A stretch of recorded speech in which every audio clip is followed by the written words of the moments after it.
Hello, hello, and welcome to another episode of pop.vox.presents. I am Phil Vecchio. I'm here with Janelle Vecchio, and we are super excited to welcome Orlando Greenhill. How's it going, Orlando?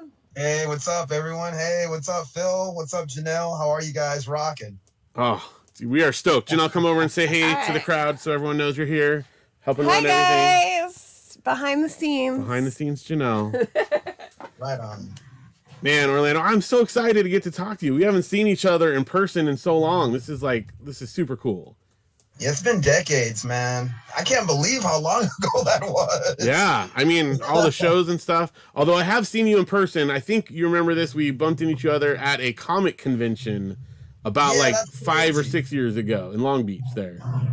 That was in Long Beach? Yeah. That was the only one. Actually, it was more than that because the kids that I was with, they're adults. They're full adults. Oh, man. Now. Maybe you're probably right. Maybe it was 10 years. Who knows? Time doesn't really it slows down when you get older, you know? Man, maybe if it was 6 years, man, it seems like a lifetime. It could have been longer. Anyway, it's been a while. We used to see each other a lot though in I guess it was the late 90s and into the early 2000s when you were in Havalina Rail Company, and I actually interned at the record label, Jackson Rubio record label. Yep. And also, you would put on a lot of shows too, man. Just real cool. Yeah, man, real cool cat, man. Phil Vecchio, just always cool, man. Always a sweet, kind, really cool person.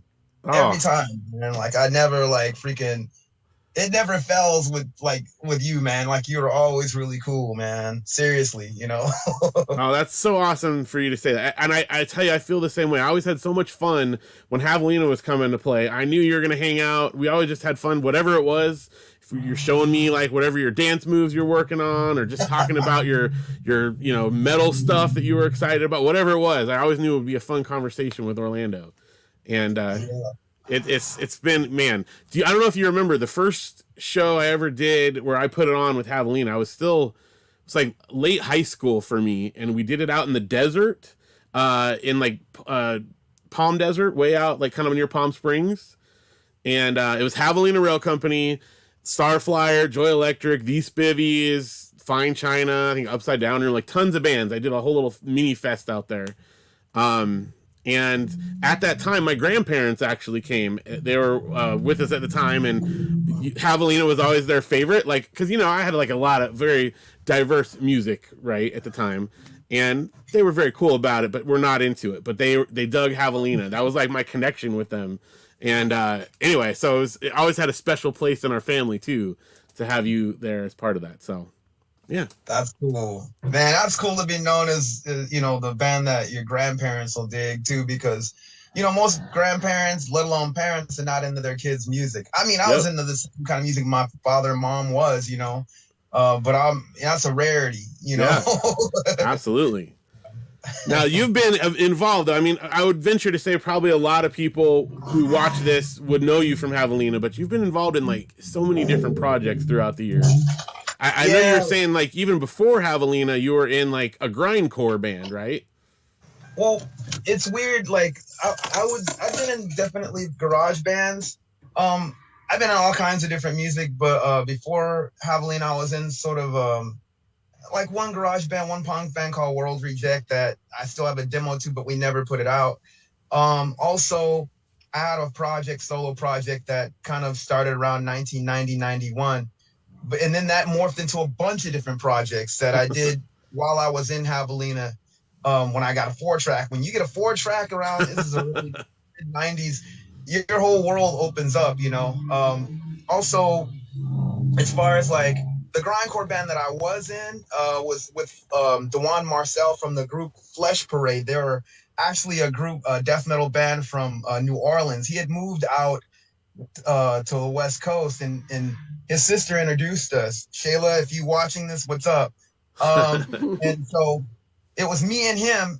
We would all just make up stuff, basically make up, we'd improvise our jams. He probably only had a few jams that we wrote, but I played drums, he played guitar or bass, whatever was available at the moment. and he went on to be in a few other band. Well, his own project. It's a Bled Soul. Dewan's voice, man, he was just killer. Actually, we're supposed to be on Helpless Amongst Friends, but we couldn't get a ride. We were supposed to be on that. Oh no! Yeah, talk about just, man, and we're bummed because we probably would have been the only like sort of grindcore death metal band on there. Yeah. But we just didn't have a ride out. Brandon was like, "Hey, you guys, if you can get out to the studio with Bob Moon, but I didn't have a car at the time, and he didn't. His car wasn't available, so there goes that. I mean, hopefully I could find some demo tapes and piece some stuff together, but that was one band. I was with Head Noise I was their first drummer. This is all during Havalina, actually. The grindcore band too was during Havalina as well. So I was Head Noise, the punk band's first drummer. I never played on any of the studio stuff, but like I was basically playing drums with them, and I knew that group was gonna go somewhere, but I was really, I was doing stuff with Havalina probably full time at the time. I was at Homemade Gravy. I did a few other things too, like just during Havalina. I played with Eva O from Christian Death. I played with, man, I'm trying to think of other cats that I played with. I was in a band called Alien actually before Havalina, which was sort of like a prog punk sort of like hip hop influenced band. It was me and my friend Grant Howard from North Long Beach. Yeah, man, it's a bunch of different bands that I was in. I mean, it's a long list. Even outside of Havalina, when I left, played with like the Dead Beats. They're an old punk band from Southern California, like one of the first punk bands from LA. Played with Ruins, the Japanese duo. Actually, I was the bass player at that point, so it was just Yoshida and me. Played with them a few times live. A bunch of bands that I played with live, and there's a lot. And even people that I've recorded with, like, as you know, Brainwash Projects and Pigeon John and all those cats in LA Symphony. I recorded with them, and my friend Omid Walizadeh for the hip hop stuff. But yeah, I'm sorry. I can go. I've done. No, you've done so much. That's one of the great things about talking with you. I got to interrupt though. On this subject, Chanel's got a question here from the chat. Eric wants to know, did you ever play a show with Daniel Kim back in the late 90s? I think I remember you guys rehearsing a few times at Vanguard, SCC. Daniel Kim, Vanguard, SCC. Wow. You know what? It's fuzzy. I don't know if we played a show. I think we jammed out. Man, Daniel would probably remember. Daniel's a really good friend of mine. I need to find him. That's my homie, though, man. I love that dude. That's my homeboy, man. Like, seriously. I think we either, man, if we did play a show, I'm vague with it, but I think we did. I haven't thought about that in years. I think we did jam out. We played or jammed out, like, I gotta talk to him about that. Man, I'm getting old. I miss Daniel. Daniel's the homie, man. Him and Juan Gomez and I used to hang out back in the day a lot. Oh, yes. Those two had me dying laughing, man. It was never a dull moment with those two, man. You got two artsy, gothy sort of cats, and I'm into all that stuff too. Like I mean, if you guys saw high school pictures of me, most people that know Havalina would have never even thought I was into any of that stuff, and I was into them too. But man, those two guys are just hilarious. And there's a few other people like Kamara. I'm trying to remember the other gal that used to kick it with us sometimes. Blonde, sort of tall, model-looking chick. But all those guys were a bunch of characters. Aaron Ballard's another one. I love that guy. Freaking Maggie Ortiz. Yeah, man, there's a bunch of different characters, man. Well, we got another question over here. John wants to know, do you still have recordings from your birthday party jams? Oh. Wow. You know what? That's funny. That's actually the day. The only thing that I could think of, and I don't have those. That was the first debut of my game, Instant Band. Right. Okay. That was one of the few times that I got an epiphanal moment. Another time was with the Havalina song. I never thought that this game, and I guess I'm segueing into Instant Band. I never thought that this game that I ended up inventing, or God just bestowed, gave to me on that regard. Not, I don't want to sound like I'm some prophet or something like that, but like that idea came in my head. It was just so simple, and we played it the night of my 25th birthday.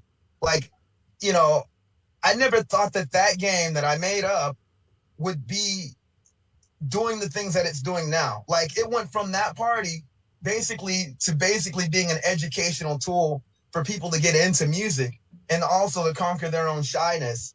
Only the Most High has that. He knew before I even did anything, like that idea came from him, because I would have, it's one thing. Yeah, I can't even describe, man. Like, just like, I didn't even think about that, but I wish that I did have recordings for that. Now I don't. Question came from John Sonnenberg. Is that right? Yes. Oh, wow. That's John. I think he was there that night. Yeah, Travelogue, House of Wires, Pivot Clouds, John Sonnenberg. Tell him, John, what's up, dude? I miss you, man. And I saw Rob last year, your partner in Crime of Sound. I love Pivot Clouds a lot. House of Wires. John's a good dude. Yeah. Hopefully I can jam with him, even though he's in another state. Oh yeah. Oh, I would love to hear that, man. That would be amazing. And also, Obi John Karobi. Yes. He says, John Caro. Yep. And he says, What's up, Orlando, the chillest and illest. Nice. It's like a family reunion here. This is amazing. Yeah. John, Joe, and Justice, other homies, man. Like, those brothers, like, seriously. And we sometimes hang out when we get the chance to, but it's like very far in between, Like, as a matter of fact, one of the projects, Justice was also in Create with me, and John and Justice played in my punk band Millions of Shaved Heads with my dad and I. Made my father rest in peace. That was an all improv, funny comedy, almost goofy like punk band that I formed because I just thought it would be, I like blowing off steam, playing fast, crazy, erratic, schizophrenic music. and John played bass, like, that was just, he was one of the, like, we always had a rotating lineup, but John played with me. Justice was on drums. My dad was on keys. I played bass and screamed or whatever. Yeah, and that band had a bunch of different members though, but also they're good guys, man. John, man, that brother needs a Grammy for all the stuff that he's done, dude. Like, seriously, that guy freaking writes like tunes like, dude, he is pop music, man. Like, that brother, like, I want to see that brother get not just his flowers. I want to see him get bouquets, bro. You heard me, John. Now, just so everyone knows at home, John Caro, he actually was on our show not too long ago with Stairwell. He's also in Bloodshed and a bazillion other bands. John Sonnenberg, as we mentioned, was also on the show with Travelogue. And then Eric, who asked some questions earlier, it's Eric Kennedy, who's going to be on the show next weekend. What's up, Eric? I know Eric. Eric knows my sister. I think Eric knows my whole family. Eric, August Moon's Eric. Yeah, that's right. Man. Yep, August Moon. My brother's cool. Eric, I think he even goes to the church that I used to go to. Really cool brother, man. Really sweet person. Man, dude, nothing but love, man. They're all giving all the cats are out. They're all giving you shout outs. Everyone's lots of good stuff in there. So afterwards, you can go. We'll hit some more in there, yeah. Okay, so just to bring it back a little bit, because you mentioned Instant Band, but in case listeners aren't totally familiar, can you explain how that goes? And because you're still doing this years later, what exactly is Instant Band? Instant Band and John and Justice have also come out to that too. Instant Band basically is a game that introduces music to kids and adults, or actually anyone. It's a game for musicians and non-musicians. It's all based off of improvisation. That's another thing. I've been involved with a lot of improv type musicians myself, like aside from, like playing with to Create, or even me and Justice will make some stuff up. I've been a part of also the LA Free Music Society. Shout out to Ace Farron Ford and also Janelle Mastema, because she introduced me to Ace. That's kind of how I got, that is how I got into that, like shouts to them. And they're both artists, based in LA, but they're known probably all over the world with the stuff that they do. Instant Band basically is like a game that uses a lot of improv music. I figure, well, heck, I've been involved in a lot of experimental type stuff, and I do all this improv stuff. Why can't we just do that? Just to do it, like even with people that don't know how to play. And so it's been used as a tool to get people not only musicians like us that know how to play and all that, but also those that just want to play. And one of the influences aside from the improv thing that came to mind was me when I was when I was like a little kid. As a 4-year-old kid watching my dad in the 70s play at the park. I posted a picture about that maybe last month.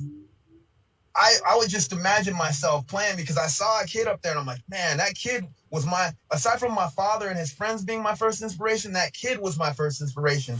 Because I'm like seeing a kid up there, I'm like, man, I want to do that. And I liked what they were doing. Long before I even thought about becoming a musician, that's where the seed was planted. And so I'm thinking to myself, heck, that kid, he looks excited. He wants to get up there, and they'll get up there. Then you have people also, because I'm shy too, believe it or not, that are shy.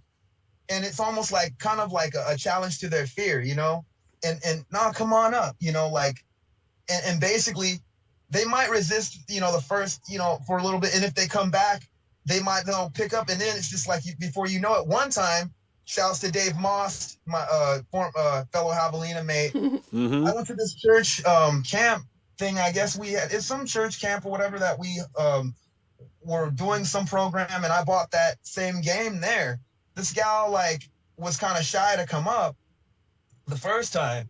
And, I didn't pressure her, but we kind of, I think it was her friends and me were kind of encouraging her. She watched, and then at the end, she went up. Then the next time we went back, I heard that she's in bands and stuff. So it's stuff like that it's just like you don't even know. Even with my Sound Army cats, man, it's amazing to see, a lot of the cats that stayed with it, they became dude, they progressed beyond anything that I taught them, dude. As far as even in our classes, they set out for themselves to the point where one guy has 2 albums out. That's Another, awesome. There was a duo. Shouts to my Sound Army homies.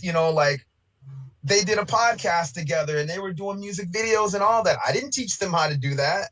So for me, it's beyond me. I'm glad that this game, has served and it keeps serving the purpose, but I give all praises to the Most High for that, because man, I get the chance to do something that I love and sharing with the kids, especially in a neighborhood that I grew up in. I grew up on the east side of Long Beach, all over Long Beach, but I started off on the east side. And just to see kids from that area get involved in that, or anyone. We've had adults, we've had babies on stage, man.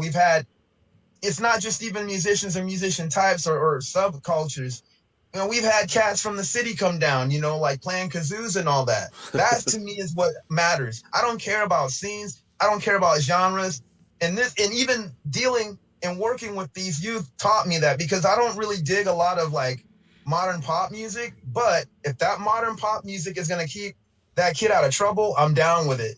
I'd rather that happen than me get into some freaking dumb argument with some kid about something that I'm probably not into, that they're into, that's inspiring them. I don't mind. That's an ally to me, dude. The fact that kid found something that he digs, I might not be in the Blink 182, but hey, if that kid's into that, and if that kid is if that inspires a kid to pick up a guitar or whatever, I'm down with that. That's Sorry, awesome. I didn't mean to go on a freaking litany, but yeah. No, I think you've done some really, really cool stuff with that program. It's still going, and it's amazing that that's something that has really impacted a lot of people. Now I'm sorry. Oh no, go ahead. I have to give a shout to also Dixie Swift and Manasar Gamboa, who Dixie, she even though Instant Band was around before, I met her. I thought about it before, but she gave it a home at Homeland Cultural Center. And Manazar was the guy that formed Homeland Cultural Center. So shouts to them too. And shouts to everybody at Homeland. Excellent. Sorry. No, it's good. I've got to make sure to give everyone their mentions there. So now you talked a number of times about improvisation, which even in the structure of something like Havalina, you definitely had all kinds of space to improv. But if I'm not mistaken, Create, which is a band that you did, I don't know if it overlapped with Havalina or was it right after? It overlapped. I mean, we formed in '99. Yeah, so Okay. it was before. Yeah, it was. I was doing those two bands simultaneously. And there's a lot of improv involved in Create. Tell us a little bit about the history of Create, if you could. Create, it was definitely 99% improv. There's only maybe one or two songs that we actually worked on, and even those songs had very little structure, even though it was structured around melody. Mostly, like Chris Schlarb thought of those melodies. But all that stuff was improv. A lot of people were like, how could you improvise this? We don't know. It just happened.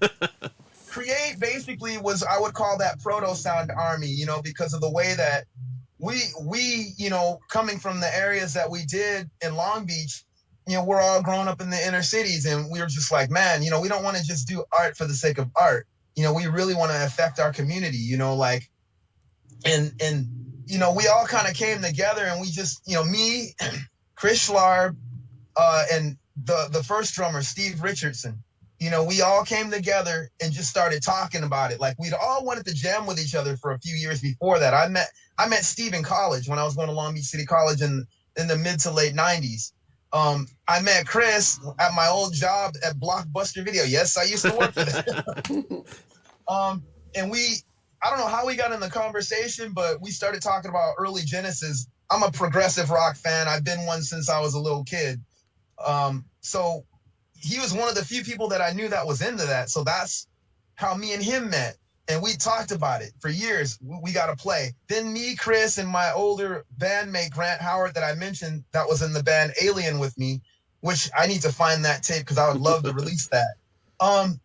Me and him did a project with that ended up being Chris, and another guy's project called the Convergence Ensemble. That was all improv. And it was like basically sounded, I was really in the King Crimson a lot. Like 73, 74 King Crimson, like Red King Crimson, so a lot of that kind of sounded like that a bit, like that kind of really aggressive, dark bass playing. I play a lot of stuff like that anyway, but, it was about the Middle Passage. So we did that. I think it was 97 or 98. And Chris had an album called Erosion that I forget the name of that he went by. I don't know if he was going by XN yet, but I played on that. And then around 99, that's when it happened, because Steve, who's now a pastor over on the west side of Long Beach, how could I forget? Good News Church. I forget. I think that's the name of his church.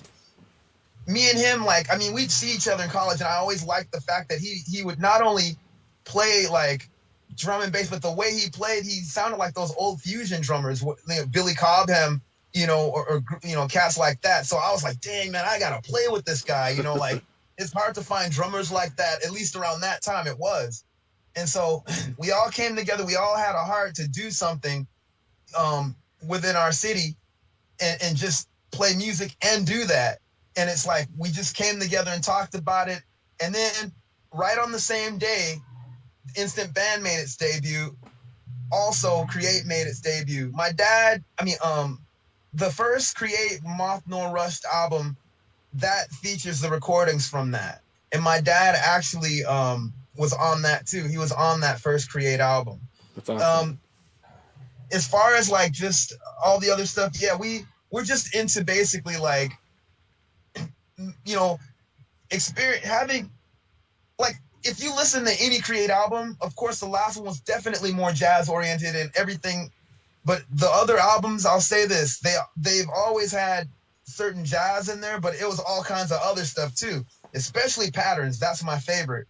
That album's a trip because there's a lot of bands like the Roots, people would probably try to think of a hip hop band, but what we were doing was definitely kind of taking notes from not only that, but a lot of the underground hip hop scene, a lot of the avant-garde sort of like rock and jazz scene of both East and West Coast, and like no wave type stuff that, anything experimental, we kind of it all had an effect on us and how our music sounded, that's what happened. Certain things that I listened to, I'm like, how the heck did we know how to change on that part? Because we're just on one. Like, it was just like we were just all connected, you know. And so our whole mission was basically, sorry to, I'm trying to explain this to band. You can't just explain a band like that. No, it was just such a cool band. I saw Havalina play like a million times. I only got to see Create live once, but it was like an unbelievable experience knowing that you guys are improvising everything. And it's like you said, like, I don't know, how do you know what you're playing?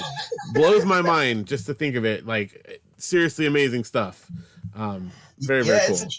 It's a trip, man. Like, you know, I mean, definitely all of our influence, we threw it in there. And just to put it in a nutshell, we're a band that believed not only just in our art, but also affecting our society using our arts and just showing how people, because they're the ones that I actually did the music programs with first before I started doing them alone. We all worked on that curriculum together, and Homeland actually hosted that too. We did a national library day. I used to work for the library for 11 years, for all that don't know. And Hope Troy, shout out to her, and Mary Hoffman and all my old library mates that I worked with. We did a music program, and Chris's wife sold her cello, and we got a bunch of little instruments. At the end, we gave away those instruments. And so the lady, Dixie from Homeland, wanted us to basically do something like that again. She's like, you can do a concert like you did like in the library, or you can just do a 6-week course. And what we did was a 6-week course. We've always studied music on our own, like music history and all that. And we just combined our minds, and that's what we did. And it was written about in the press telegram. I can't find it anywhere. Otherwise, I would have sent it to you. I can't find it nowhere. I got to find the press telegram somehow. I tried to look for it, but I couldn't find it.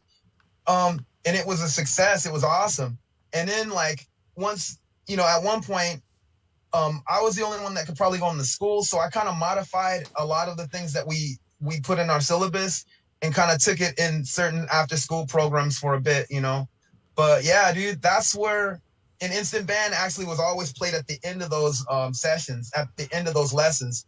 And so it was cool to see how that came together. And yeah, we were just all about like music education, our society, uplifting. Like right now, Steve, being a pastor, has done things with the homeless and all that. So all that stuff transfers. I'm still involved doing what I'm doing. I'm sure Chris is doing something else, that's cool for society or whatnot.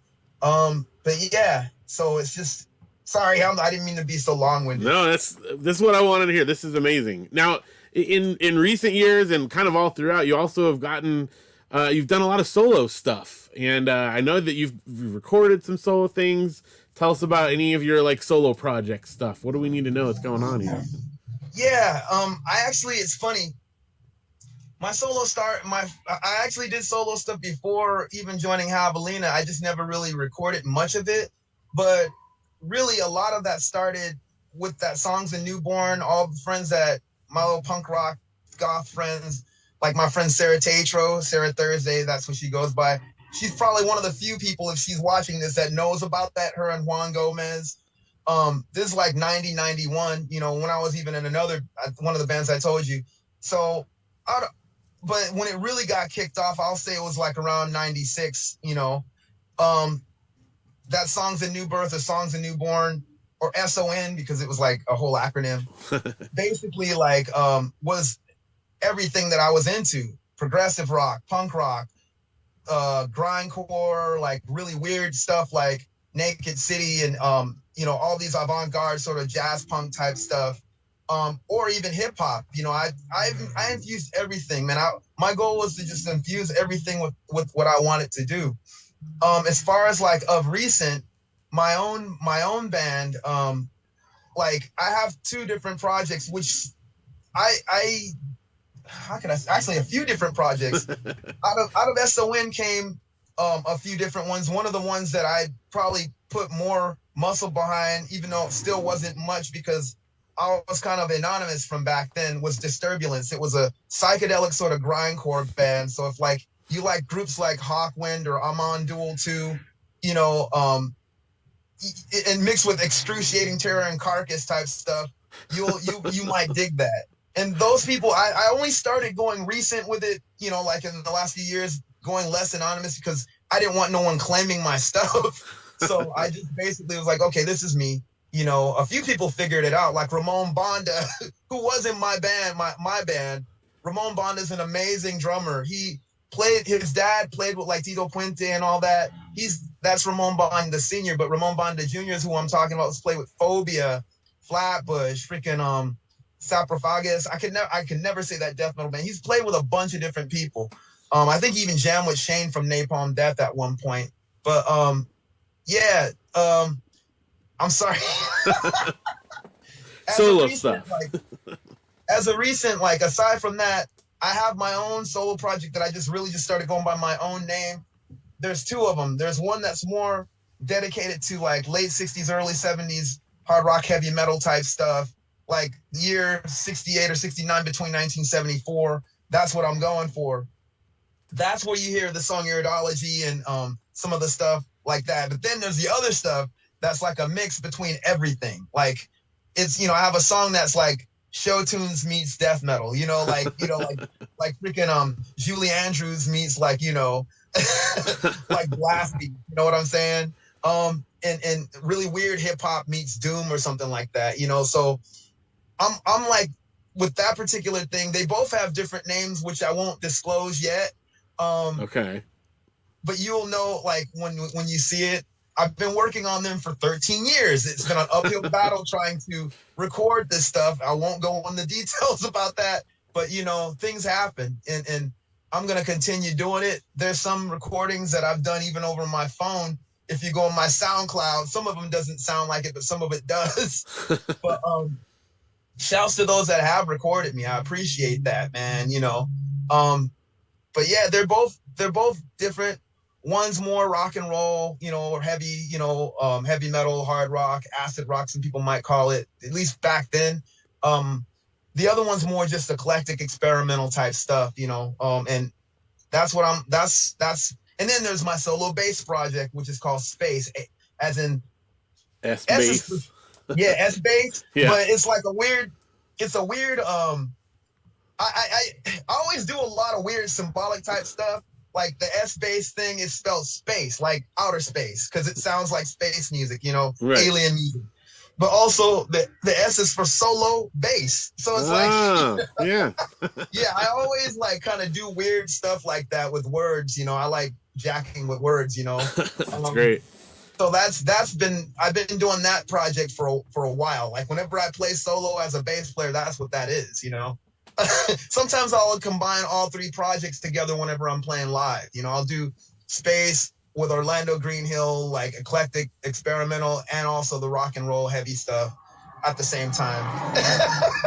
Well, speaking of all of this amazing stuff, and I'll tell you, like, I cannot emphasize enough how cool and varied all the stuff you played is. We've got a great video package we're going to show right now, and it's sort of it's a montage of a little bit of everything. It's like a sampler platter of all the stuff that you're talking about here. There's stuff from Havalina and Create and Instant Band and your S-Bass and everything. So let's go check that out right now, and we'll be back to chat again in a little minute. All right, here we go.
Greenhill. I've been playing in Havalina since '93, since I graduated.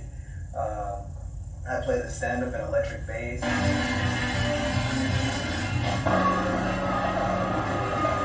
One thing about being in Havalina, you better be preparing yourself for the eclecticism.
That was so much fun. Oh my gosh.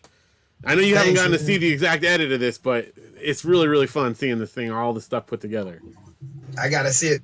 After me and my shout outs, I gotta give a few other cats shout outs. I gotta give my fellow sound, Tony Silva. Keep doing the great work that you're doing, brother. Robert Shoji Productions, great filmmaker.